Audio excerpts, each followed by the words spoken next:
6वें अध्याय में कल पढ़ा गया था लास्ट में। अकेले बैठकर ओम ओम बोलने से ध्यान नहीं लगेगा, पर प्रभु का सुमरन साधु के संग उपजे, चाह भी साधु के संग। ज्ञान का अभ्यास बहुत जरूरी है। ज्ञान के मंथन से ही तुम्हारे अंदर से सत्य प्रकट होगा। कल यहां तक हुआ था। उसके आगे आज वचन है 6वें अध्याय का। दुनिया के गुरु मंत्र देते हैं, पर यहाँ पर गुरु बोलता है निष्कामी बनकर सारी सृष्टि को ये दान दो। दुनिया के गुरु मंत्र देते हैं, पर यहाँ पर गुरु बोलता है कि निष्कामी बनकर सारी सृष्टि को ये ज्ञान दे दो। फिर जब संकल्प विकल्प से शून्य होता है, मन दर्पण की तरह शुद्ध बन जाता है, तभी सच्चा ध्यान समाधि लगती है। सच्ची ध्यान समाधि कब लगेगी? सच्ची ध्यान समाधि तब लगेगी जब आप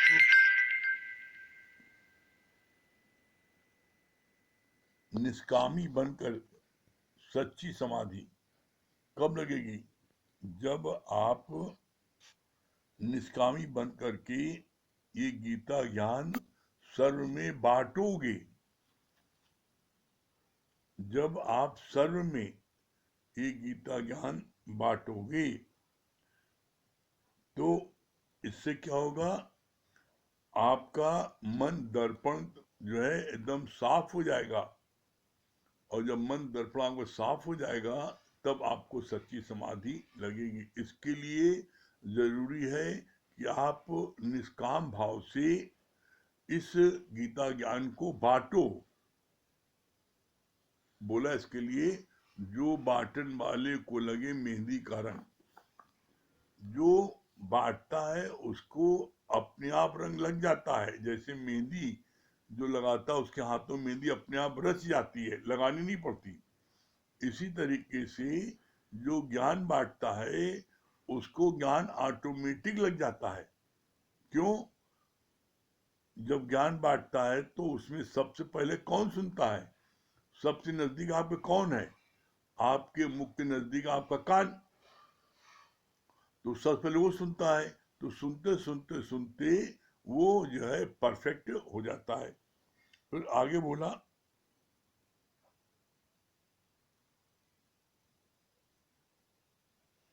योगी के ध्यान में परमात्मा के सिवा कुछ रहता ही नहीं है।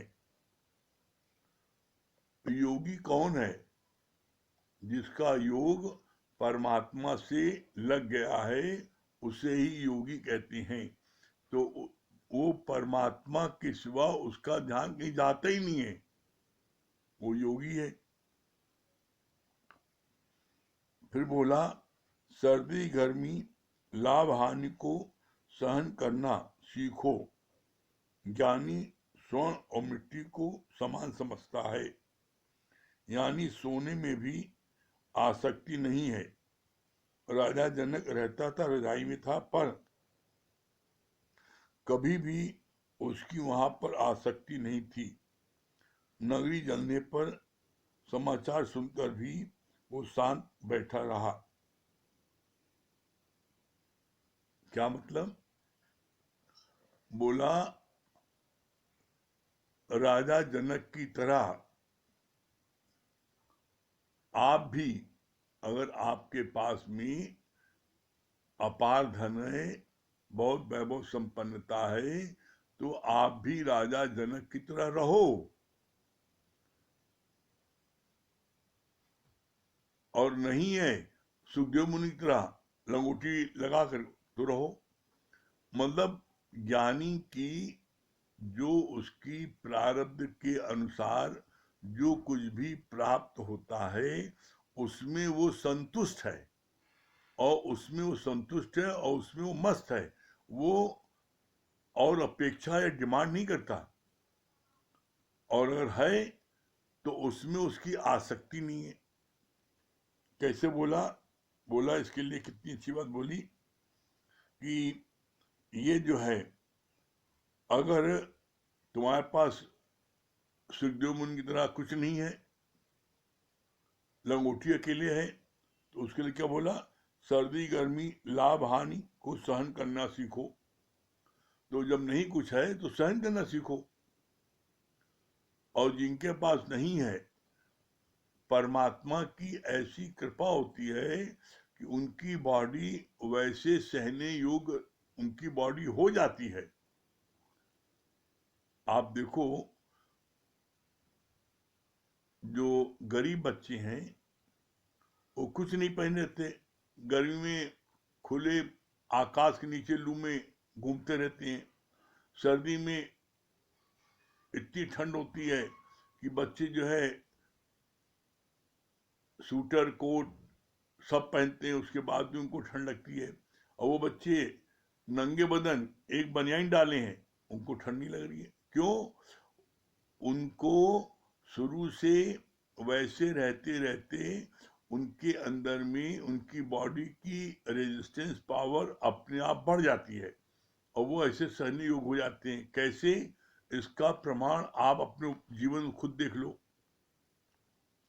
आप कितना भी जाड़ा हो, कितनी भी गर्मी हो, आप अपने पूरे बदन को एकदम ढक लेते हो, पूरे बदन को। बहुत अधिक जाड़ा होता है, पूरे बदन ढक लेते हो, सिर ढक लेते हो, पूरी बॉडी ढक लेते हो, लेकिन चेहरा फिर भी तो खोले रहते हो। तो चेहरे में ठंड कहाँ नहीं लगती? आप सूटर है, कोट है, सब पहने हो, उसके बाद ठंड रही ठुठुर रहे हो, और चेहरे पर कोई चीज नहीं पहने हो तो वहां ठंड क्यों? बोला जिस चीज का जिसको अभ्यास कराओगे वो उस चीज की जो है पारंगत हो जाती है। चेहरा आप खुला रहता है, वहां ठंड नहीं लगती है, चाहे जितनी ठंड हो। तो इसी तरीके से बोला कि जिसके पास में नहीं लंगोटी है तो उसके लिए बोला सर्दी गर्मी सब सहने वाले बनो इसके लिए। और वो सहने वाले हो जाते हैं। लाभ हानि बनो सहने वाले। भाई अगर कहीं से बहुत धन दौलत मिल गई तो उसमें ज्ञानी इतराता भी नहीं, और हानि हो गई तो उसमें वो रोता नहीं ना। तो बोला ज्ञानी की यही पहचान है कि परमात्मा की रजा में वो राजी रहता है। कैसा भी कुछ भी उसको प्राप्त हो, वो किसी बात से दुखी नहीं होता है। इसी कारण से उसको जो है ज्ञानी, उसको संत कहा जाता है। फिर आगे बोला ज्ञानी मिट्टी सोना समान समझता है। क्यों? अरे मिट्टी जो है, मिट्टी और सोना समान, उसकी दृष्टि में क्यों? बोला एक परमात्मा के अलावा जो दिख रहा है सब भ्रम है, सब मिथ्या है, सब जाने वाला है, कोई रहने वाला नहीं ना। तो इसीलिए ज्ञानी जानता है कि एक परमात्मा के अलावा कोई चीज भी सत्य नहीं है। इसलिए वो जो है मिट्टी और सोने को समान करके देखता है, उसकी कहीं आसक्ति नहीं होती।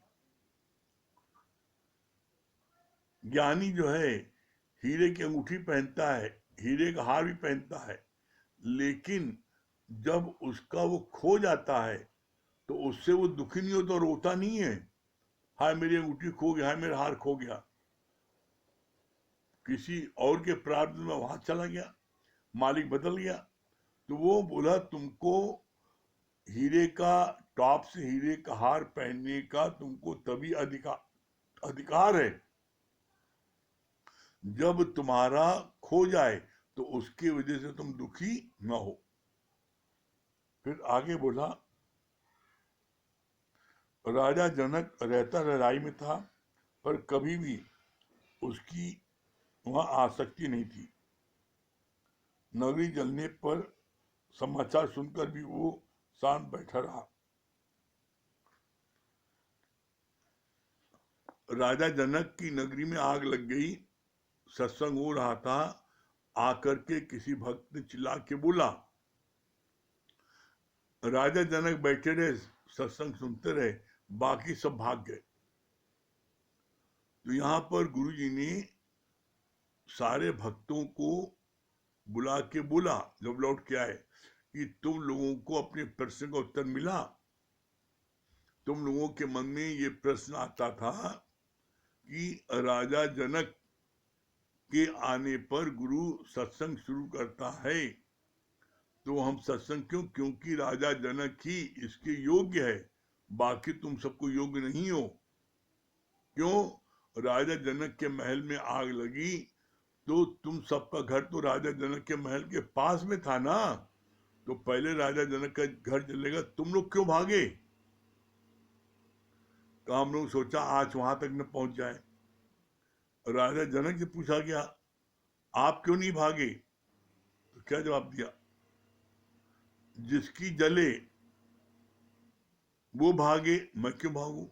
मैंने तो पहले दिन ही राजा जनक ने मुनि को अपना तन मन धन तीनों दे दिया। जब तीनों दे दिया तो जिसकी जले वो भागे, मैं क्यों भागू? कितना क्लियर कॉन्सेप्ट था। तो इससे साबित होता है कि आपने अभी गुरु को अपना तन मन धन दिया नहीं है, बोलते हो, इसीलिए उसमें आपकी आसक्ति अभी भी है। फिर आगे कहा,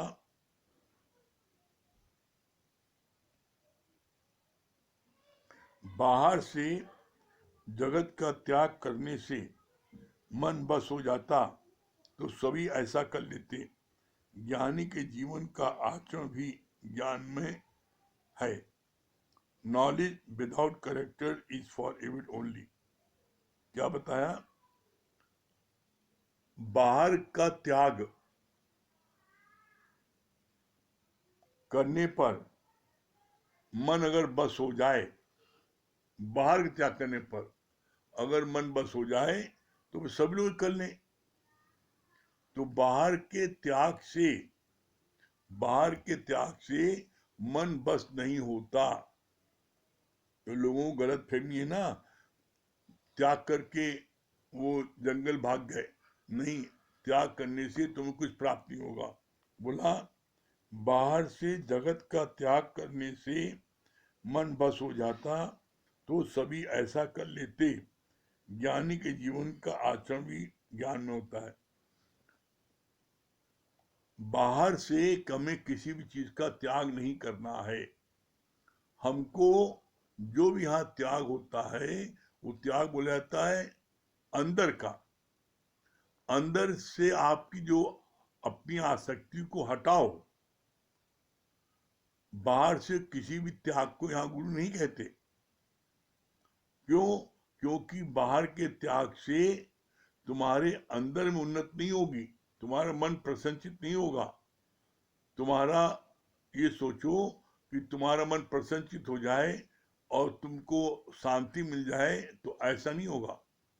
तुम्हारे को शांति नहीं मिल सकती है, तुमको आनंद नहीं मिल सकता है बाहर के त्याग से, जब तक आप अंदर से विषयों का त्याग नहीं करोगे, विकारों को त्याग नहीं करोगे,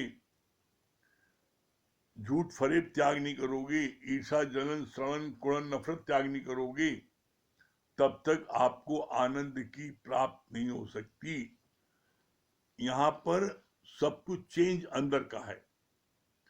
इसीलिए बोला जाता है बाहर से कुछ सूझत नहीं, अंदर बरसे नूर। बाहर से कुछ नहीं सूझता, गुरु ने जो ज्ञान धन दिया है उससे ज्ञानी के अंदर उसके अंदर में उसको आनंद की प्राप्ति होती है।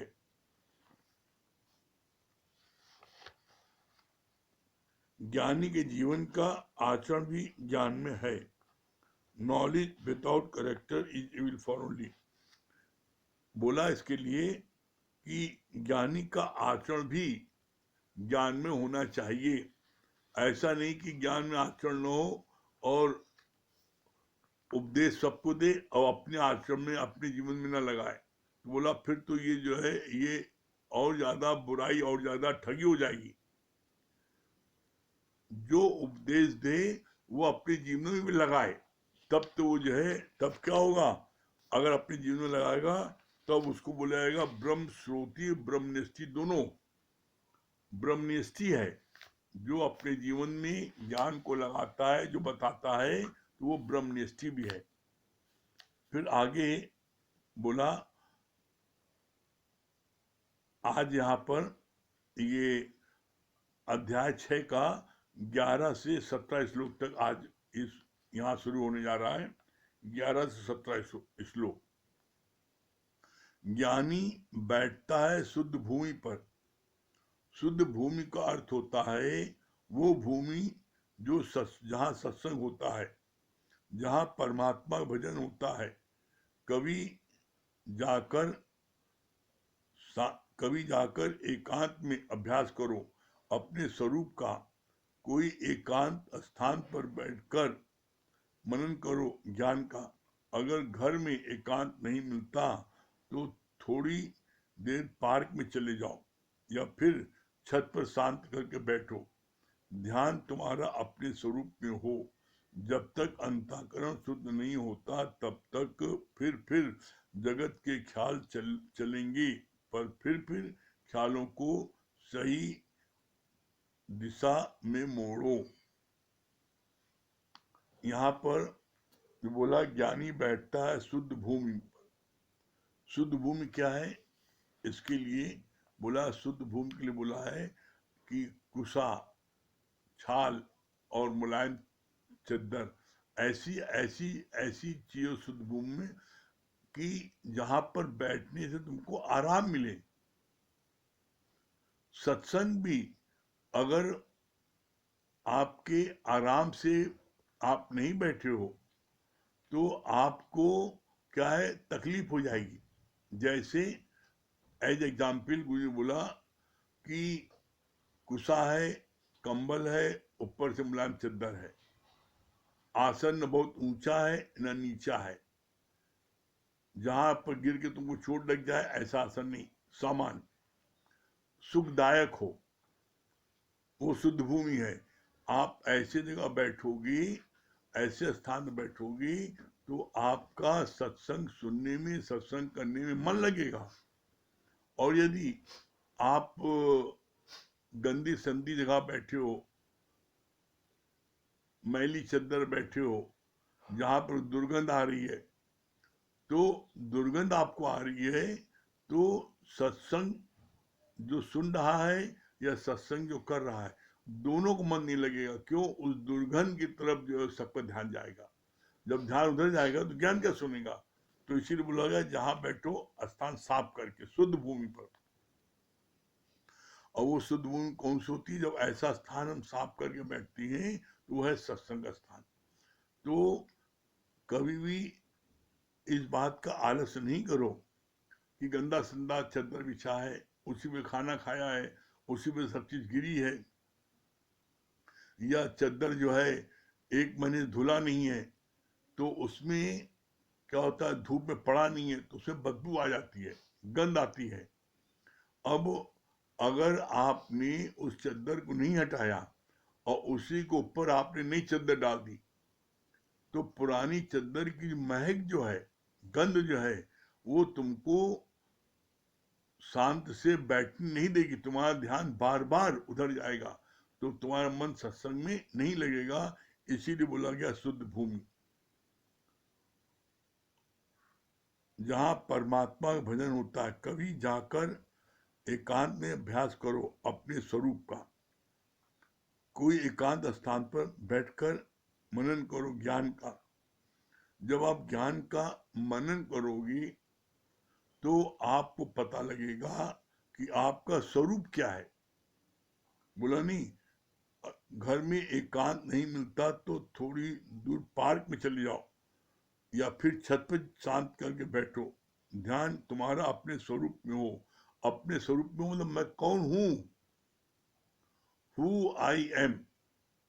हमने दुनिया के सब लोगों को जान लिया, लेकिन अपने को हमने नहीं जाना मैं कौन हूं।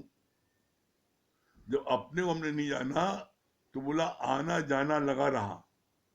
जब तक आप अपने को नहीं जानोगे तो आना जाना इस धरती पर लगा रहेगा और 84 लाख योनि में आप भटकते रहोगे। तो आप और लोगों को न जानो, आप सिर्फ अपने को जानो। मैं कौन हूं, हु आई एम, मैं कौन हूं। मैं बोलो जैसे दादा भगवान ने बोला, क्या बोला, I feel my self God निराकार ब्रह्म। ये बोलो खुनकी से, I feel my self God निराकार ब्रह्म।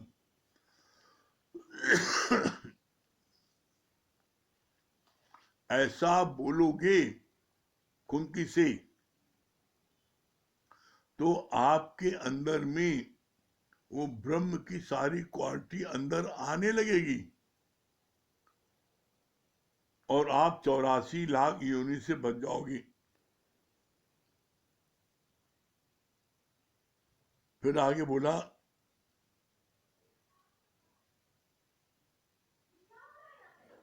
जब तक अंतःकरण शुद्ध नहीं होता तब तक फिर जगत के ख्याल चलेंगे, पर फिर ख्यालों को सही दिशा में मोड़ो।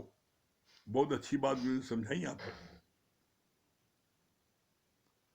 जब तक अंतःकरण शुद्ध नहीं होता तब तक जगत के ख्याल चलेंगे। अंतःकरण मन बुद्धि चित्त अहंकार, ये जो अंतःकरण में चारों चीजें हैं, इसको शुद्ध बनाओ।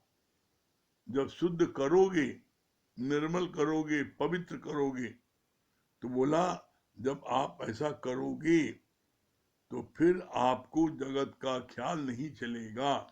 और इसको अगर आपने शुद्ध नहीं किया तो जगत का ख्याल बार बार चलेगा, बारंबार जगत ख्याल चलेगा। और जब जगत का ख्याल चलेगा तो आपका मन शांत नहीं रह सकता। मन शांत कब रहेगा? जब आपका मन में जगत का ख्याल चलना बंद हो जाएगा। और ये बंद कब होगा? ये बंद होगा नित्य गुरु के गीता ज्ञान को सुनने से। जैसे जैसे हम ज्ञान सुनते जाते हैं वैसे वैसे हमारे अंदर में स्थिरता आती आती है। तो इसलिए बोलते हैं ज्ञान सुनना जरूरी है। फिर आगे बोला मन की एकाग्रता ही ब्रह्म रूप है। ये बहुत अच्छा पॉइंट है। ये बोला ब्रह्म की एकाग्रता, मन की एकाग्रता ही ब्रह्म रूप है। मन आपका शांत है, कोई सोच विचार नहीं है, तो आप ब्रह्म स्वरूप हो। कैसे हो? बोला इसके लिए, मन के लिए, मन जो है जब हमारा नहीं चलता तो मन में कोई ख्याल नहीं आते, मन शांत है, एकाग्रचित है।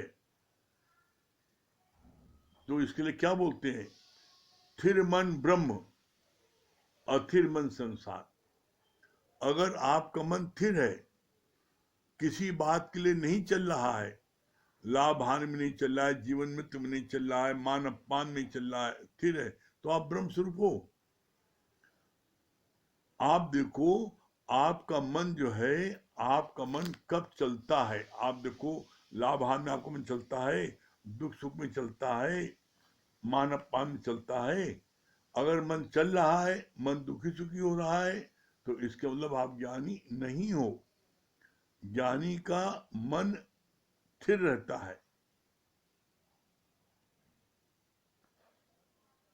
फिर आगे बोला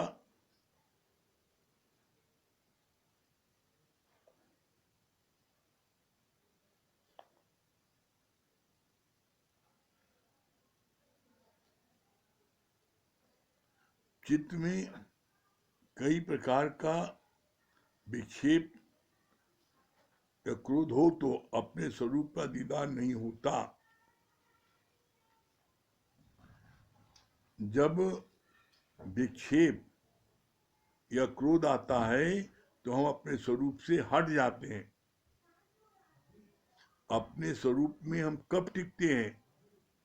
जब हमारा मन शांत होता है, मन एकाग्र होता है, हलचल नहीं होती है, तब हम अपने स्वरूप में रहते हैं।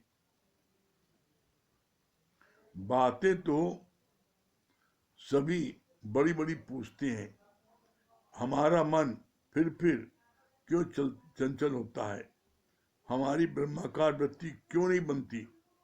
पर जो गुरु तरीका बताता है उस पर अमल नहीं करते। गुरु बताता है कि सत्संग से घर जाते समय मौन करो, उसी में तुम्हारा मनन होगा। घर जाकर भी किसी के बीच में इंटरफेयर नहीं करो, अनकंसर्न अनअटैच होकर रहो। कितनी अच्छी बात बोली। बातें तो सभी करते हैं, फिर हमारा मन चंचल क्यों होता है? क्यों होता है? हमारी ब्रह्मा का वृत्ति क्यों नहीं बनती है? तो कितना अच्छा उत्तर दिया है। जो गुरु तरीका बताता है उस पर हम अमल नहीं करते। गुरु क्या तरीका बताता है कि सुबह भी सत्संग लो, रात में सत्संग लो, दिन में 2 घंटे निष्काम सेवा में जाओ, परहेज में रहो। तो क्या जो गुरु हमको उपाय बताता है क्या हम करते हैं? हम गुरु जो उपाय बताता है, दबा बताता है, वो तो कुछ नहीं करेंगे। मेरी स्थिति बन जाए। तभी दादा भगवान ने बहुत अच्छा जवाब दिया, मंगन मरा तो मंगन खुद खुदा हुआ, मंगन मरे और खुदा तुम हो जाओ।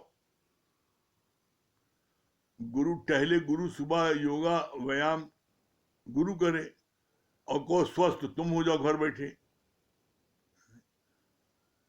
अरे गुरु जी आप टहल लेते ना, आपकी मेरे ऊपर बड़ी कृपा है, हमारा भी स्वास्थ्य ठीक कर दिए। कैसे कर देगा ठीक? जो टहलेगा, जो योगा करेगा, उसका स्वास्थ्य ठीक होगा ना। तो यहाँ पर तुम गुरु से ऐसी बातें करते हो जिसका कोई सिर पैंच नहीं। अरे मंगन में तो खुद खुदा भया, मंगन मरा तो खुदा वो भया। गुरु अगर मॉर्निंग वॉक पे जाता है, योगा करता, व्यायाम करता है, तो गुरु की सेहत बनेगी, तुम्हारी थोड़ी बनेगी। गुरु खाना खाएगा, तुम्हारा पेट थोड़ी भरेगा। ज्ञान को सही ढंग से समझोगे तो आपको किसी प्रकार का कोई कष्ट नहीं होगा, और ज्ञान को नहीं समझोगे तो फिर कष्ट ही कष्ट भरा रहेगा। फिर आगे बोला,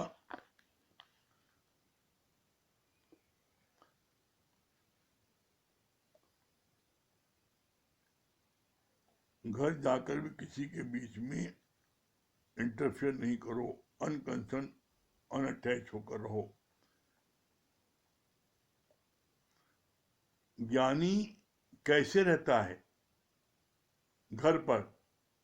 बोला ज्ञानी घर पर भी वन के सदस्य रहता है, किसी से कोई भी इंटरफेयर नहीं करता, कोई काम में दखलंदाजी नहीं करता। जो घर के बुजुर्ग होते हैं वो हर काम में दखलंदाजी रखते हैं। ज्ञानी सिर्फ अपने से मतलब रखता है, किसी से भी वो मतलब नहीं रखता है, और न किसी को टोकता है कि यहां जाओ यहां जाओ, कुछ नहीं बोलता।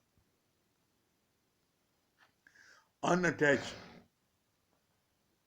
ऐसा करने से तुम्हारा मन शांत रहेगा, और जितना ज्यादा आप अटैचमेंट रखोगे बच्चों से उतना ज्यादा आपका मन अशांत होगा।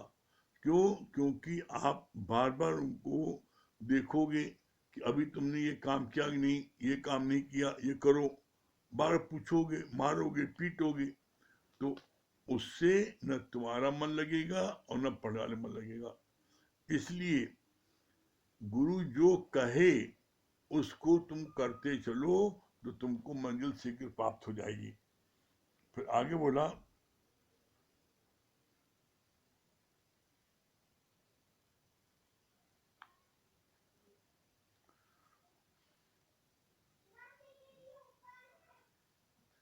पहले तो दादा भगवान सभी शहरों के प्रेमियों की चिट्ठियां पढ़ते थे,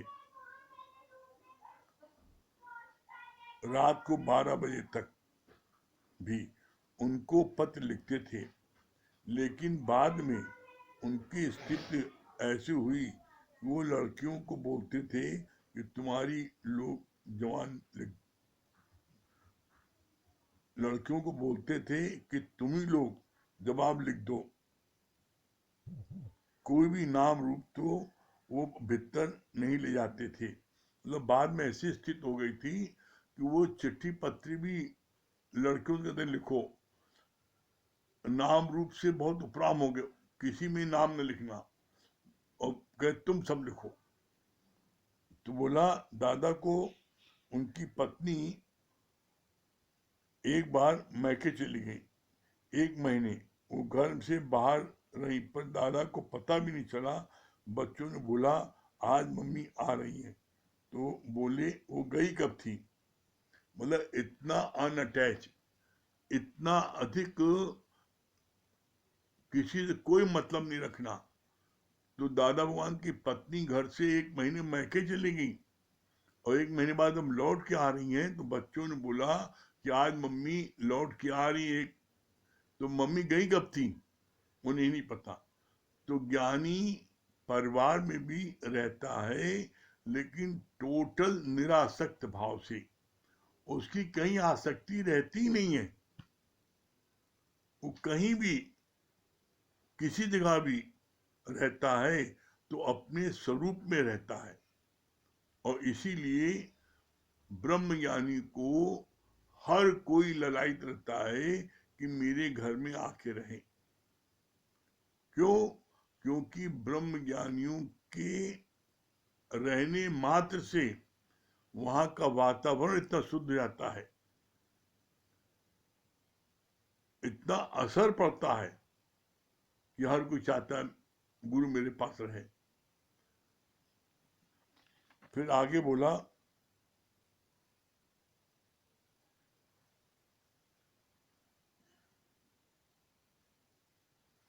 बच्चों से बोला आज मम्मी आ रही हैं, तो बोले वो गई कब थी।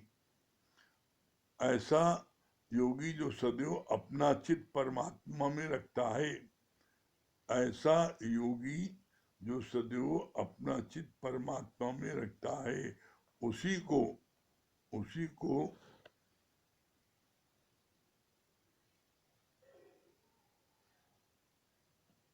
उसी को पराकाष्ठा वाली शक्ति का अनुभव होता है। जो पूरा पूरा परमात्मा में ध्यान रखता है, उसी को पराकाष्ठा वाली वो शक्ति का अनुभव उसको होता है। यहाँ पर दादा भगवान ने बोला, ऐसा योगी जो सदैव अपना चित्त परमात्मा में रखता है, उसी को पराकाष्ठा वाली शक्ति का अनुभव होता है। कंटिन्यूअस, लगातार परमात्मा में ध्यान जो रखता है, उसी को पराकाष्ठा, इससे ऊंचा कोई स्थान नहीं है, वो पराकाष्ठा वाली शक्ति का अनुभव होता है। मैं वो ब्रह्म हूं, ऐसा वो फील करता है। दादा भगवान ने कहा कि कामनी, कंचन, कीर्ति, इन तीनों के से सावधान रहना। तीनों हमें अपने मार्ग से विचलित कर सकती हैं, पर इन सबसे बड़ा शत्रु है कीर्ति। कामनी, कंचन, कीर्ति, इसका भगवान ने बोला, किसी ने हमारे सामने कहा कि इसको अच्छा भी नहीं कहना। गुरु ने बोला कि भूल के मत अच्छा कहना, अगर अच्छा कहोगे तो उसमें फंस जाओगे।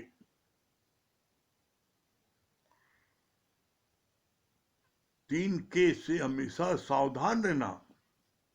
ये तीन के तुम्हें कब कहाँ गिरा दे तुमको नहीं पता लगेगा। तो इसलिए इन तीनों के से जब तुम सावधान रहोगे तो गिरने नहीं पाओगे। और ये कामनी कंचन कीर्ति बड़े बड़ों को गिरा देती है, इसलिए इनसे सावधान रहोगे तो गिरने नहीं पाओगे। ठीक है। हाँ, सुनैना जी क्या बोल रही है?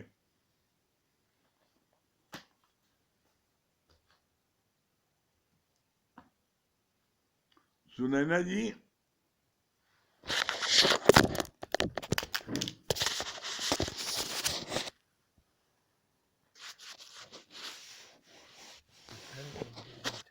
लगता है। हाँ, सुनैना जी क्या बोल रही है?